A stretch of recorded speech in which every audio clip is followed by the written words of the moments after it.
사랑하는 우리 구독자와 함께 하나님의 발 아래 앉아서 오늘도 말씀을 받습니다. 오늘 함께 상고할 말씀은 이사야서인데요. 이사야서에는 포도원의 노래가 두 번 나타납니다. 5장하고 27장입니다. 근데 5장에 있는 포도원의 노래는요, 구약교회의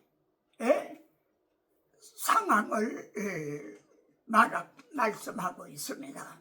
그런데 27장의 포도원의 노래는요, 그날에 하는 예언적인 말씀입니다. 그러니까 신약교회 포도원의 노래입니다.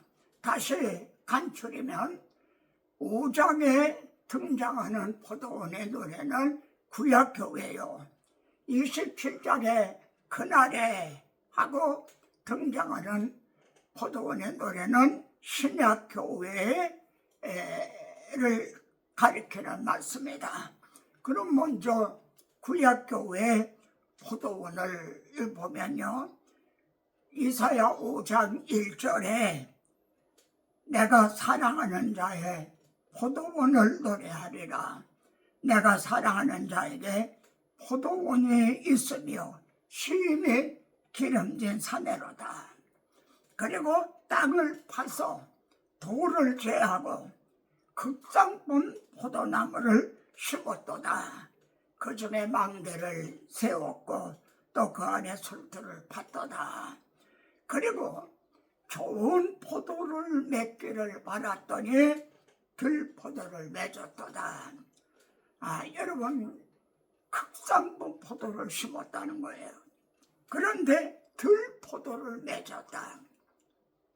자, 그러면 먼저 생각할 거는요, 어떻게 되면은 극상품 포도를 심었는데 들포도가 되는가?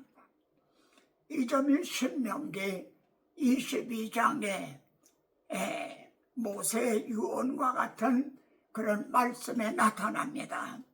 거기에 22장 9절을 보면 내 포도원에 두 종자를 섞어 뿌리지 말아라. 두 종자를 섞어 뿌리지 말아라. 이를 고린도후서의 2장 마지막 절의 말씀과 결부시키면 많은 사람들이 하나님의 말씀을 혼잡되게 했다는 거예요. 하나님의 말씀을 순수하게 전한 게 아니라 하나님의 말씀을 혼잡되게 했다. 그러니까 자신이 섬기는 포도원에 두 종자를 섞어서 뿌렸다는 거죠. 그렇게 되면은 내가 뿌린 씨의 열매가 포도원의 소산을 다 빼앗길까 하노라. 만일 내 포도원에 너에게 맡겨주신 그 포도원에 두 종자를 섞어 뿌리면 어떻게 되는가? 이제 내 포도원의 소산을 다 빼앗기게 된다는 겁니다. 모세는 이어서 22장 10절에서 너는 소와 나귀를 결의하여 갈지 말며, 또 11절에서는 양털과 배실로 섞어 짠 것을 입지 말아라. 여러분, 이 말씀을 이에 대한 신령한 의미가 뭡니까? 하나님께서 이렇게 혼잡되는 것, 섞이는 것을 얼마나 미워하시는가, 이 점을 나타내고 있는 거죠. 하나님의 극상품 포도나무를 심었는데 들포도가 맺힌 것은 분명합니다. 혼잡이 됐다는 거죠.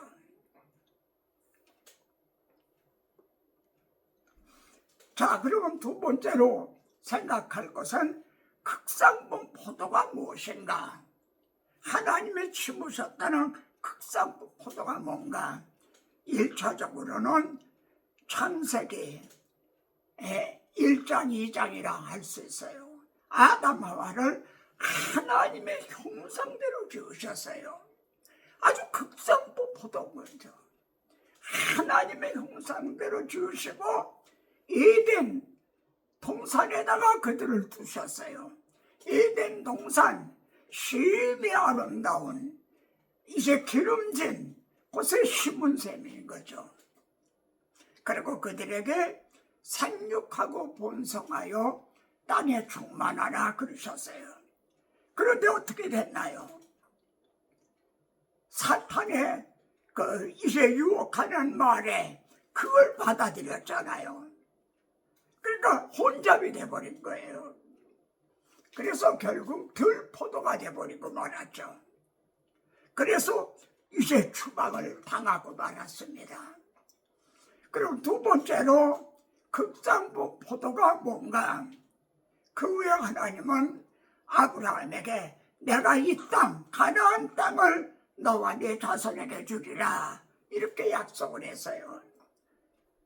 왜냐하면 바로의 노예였던 자들을 그들을 유월절 양의 피로 구속해가지고 그들을 거기에다 심기 위해서요.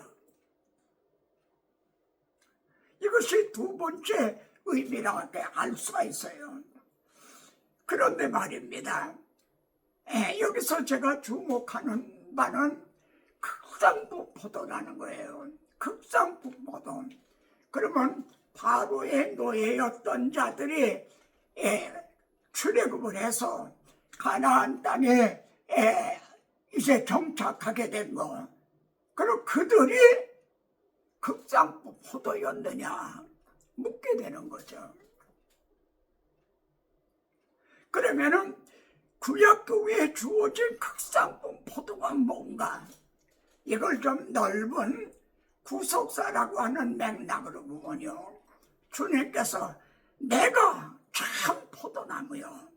요한복음 15장 첫절에서 말씀했죠. 내가 참 포도나무다.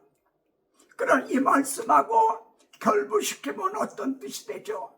구약교회에 주어진 극장부 포도는 출애굽을 한 그들 자신이 아니라 하나님께서 아브라함에게 그리고 다윗에게 내 씨로 말미암아, 내 씨는 땅에다 심는 거 아닙니까? 내 씨로 말미암아 천하 만민이 복을 받으리라 한 메시아 언약, 이것이 구약교회에 주어진 극장부 포도였다는 거죠. 여러분도 공감하십니까? 출애굽한 그들 자신이 극장부 포도가 아니라 하나님께서 아브라함과 다윗에게 세워주신 내가 참 포도나무요 하신 메시아 언약, 이것이 참 극장부 포도나무였다는 거죠. 그런데 그들은 이방인의 우상을 또 받아들였잖아요.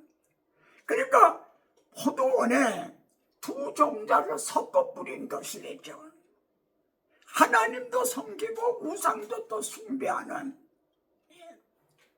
그래서 그들도 또 들포도가 맺혀진 거죠.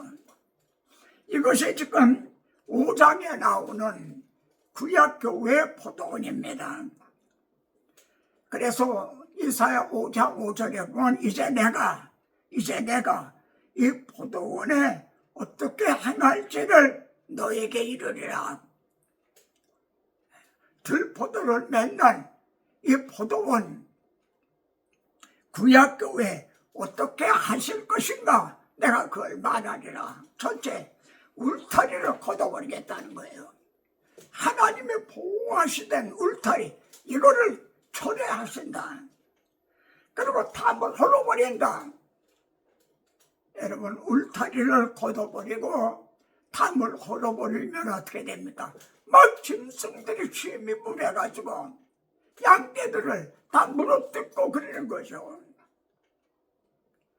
그래서 아스루라고 하는 짐승, 바벨론이라고 하는 짐승이 막 침입을 해서 그들을 물어뜯고, 그래 바벨론으로 포로로 끌려가게 된 거죠.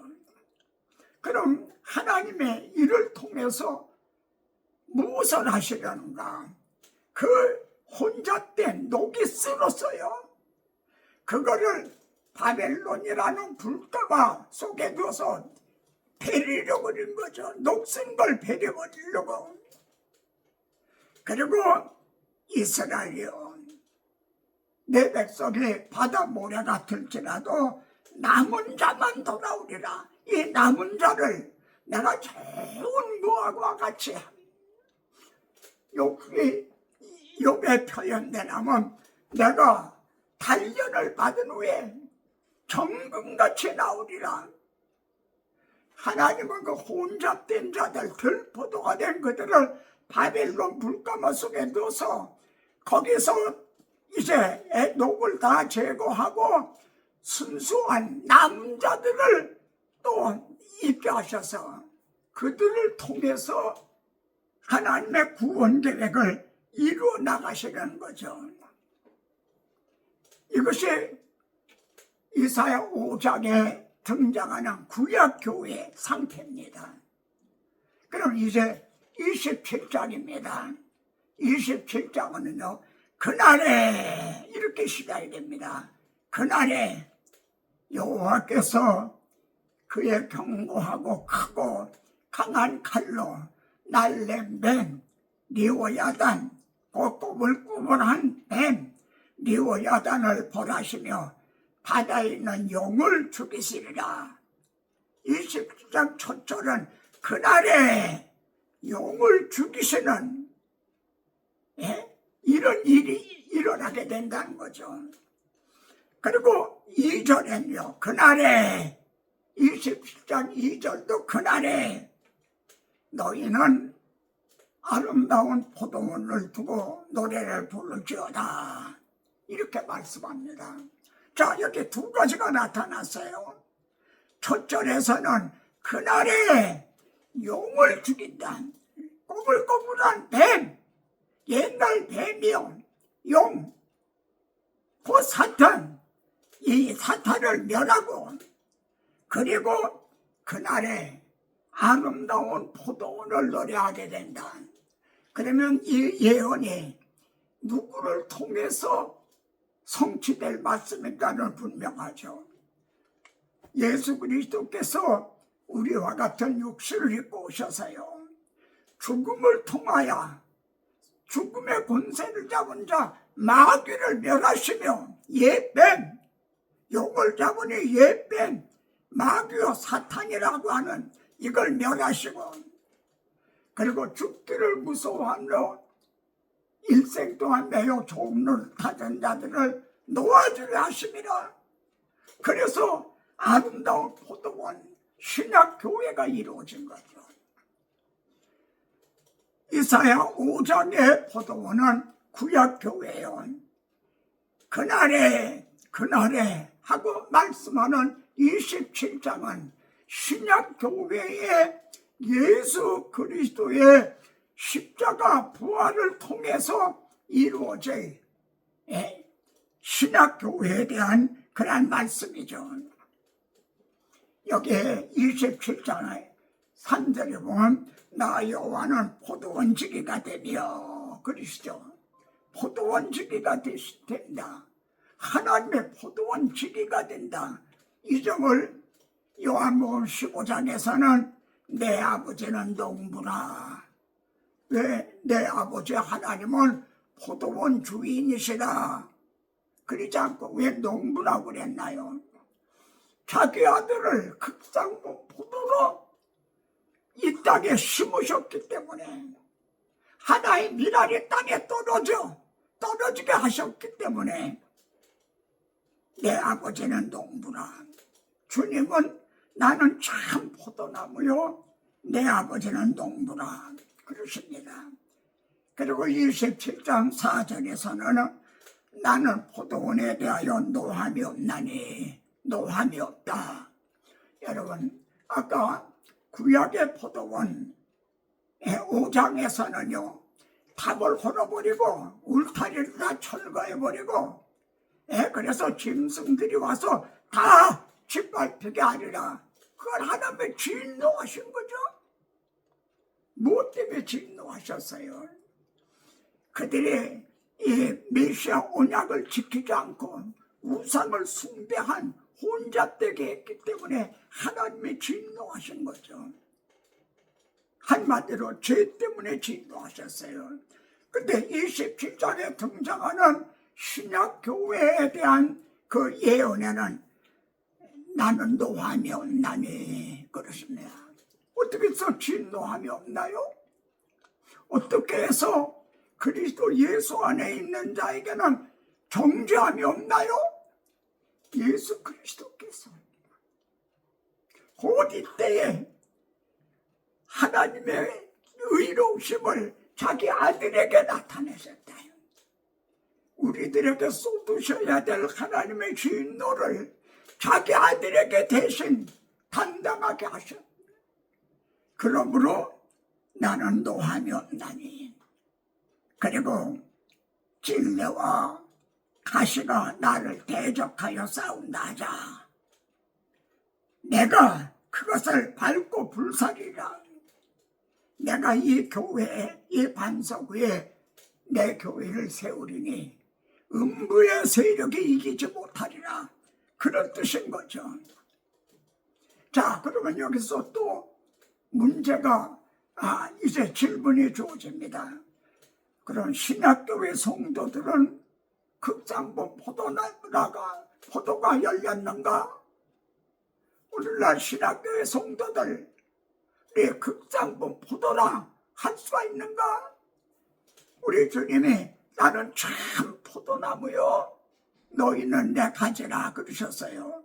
그런 가지에 열매가 맺혀지는데, 그럼 예수 그리스도로 말미암아 우리가 열매가 됐는데 오늘의 신약의 성도들이 극장본 포도나 할 수가 있는가? 그러면 우리들이 언제 극장본 포도가 나나요? 지금 참 포도나무를 통해서 하나의 밀알이 땅에 떨어짐으로 많은 열매를 맺게 되는 우리가 첫째 거듭나고, 복음을 통해 거듭나고, 두 번째 의롭다함을 얻었다면 우리 속에 하나님의 영, 그리스도의 영, 성령이 계시다면 우리 안에 거하시는 그의 영으로 말미암아 우리 죽을 몸도 살리시리라. 우리 낮고 천한 몸이 주님의 영광스러운 형체와 같이 변하리라. 그날에 하나님은 드디어 우리들을 극장본 포도 열매가 되게 하시는 거죠. 지금은 아직은 아닙니다.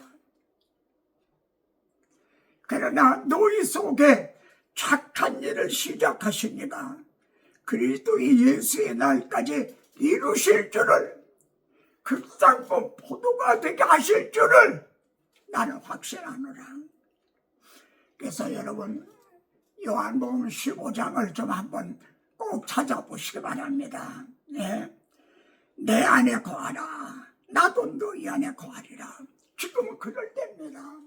아직은 우리가 극장본 포도 열매가 되지를 못했지만 지금은 내 안에 거하라. 나도 너희에 거하리라. 가지가 포도나무에 붙어 있지 아니하면 스스로 열매를 맺을 수 없음같이 너희도 내 안에 있지 아니하면 그러하리라. 나는 포도나무요, 너희는 가지라. 그가 내 안에, 내가 그 안에 거하면 사람이 열매를 맺나니 나를 떠나서는 아무것도 할 수 없습니다. 15장 6절에서도요, 내 안에 거하지 아니하면 가지처럼 밖에 버려 말라지게 된다. 구역교회처럼 말이죠. 사람들이 그걸 모아다가 불에 사려느니라. 15장에 내 안에 거하라. 나도 너희 안에 거하리라. 그리고 결정적인 말씀이 15장 7절입니다. 우리가 주님 안에 거하고 주님이 내 안에 거하신다는 것이 두 가지 양상으로 되어집니다. 첫째는 성령, 그리스도의 영이 없으면 그리스도의 사람이 아니라 성령으로요. 근데 성령만 내가 거듭났다 하는 것만으로는 부족합니다. 15장 7절에서는 너희가 내 안에 거하고 내 말이 너희 안에 거하면, 내 말이 너희 안에 거하면, 이 새 언약이 너희 마음에 기록이 되면 성령이 거하시고 새 언약이 우리 마음에 거하면은 그때는 우리가 참 이제 극상 포도가 돼가는, 점점 예수 그리스도를 닮아가는, 너희는 사랑을 입은 자녀같이 아버지를, 하나님을 본받는 자 되고 점점 잃어버렸던 하나님의 형상을 회복하게 된다는 거죠. 이에 합당한 찬송이 뭐라 그럴까요? 90장 주 예수 내가 알기 전 날 먼저 사랑했네. 그 신사랑 나타나 내 영은 거듭났네. 주 내 맘에 늘 계시고 나 주의 안에 있어. 저 포도비유 같으니 참 좋은 나의 친구. 하나님 아버지, 저희들을 하나님이 택하시고 그리스도께서 구속하시고 성령으로 거듭나 인치심을 받게 하셔서 이렇게 거듭나게 하시고 의롭다 부럽게 하심을 감사합니다. 아직은 저희들의 구원을 얻었으나 역시 아직도 몸은 죽을 몸을 입고 있습니다. 그러나 우리 속에 착한 일을 시작하신 분이, 우리를 미리 하시고 정하시고 부르시고 의롭다고 하실 분이 기엽고 영화롭게 하실 것을 믿습니다. 극상분 포도가 되게 하실 것을 믿습니다. 찬양합니다. 감사합니다. 기뻐합니다. 주 예수 그리스도 이름으로 기도드리옵나이다. 아멘. 다음 시간에 또 뵙겠습니다.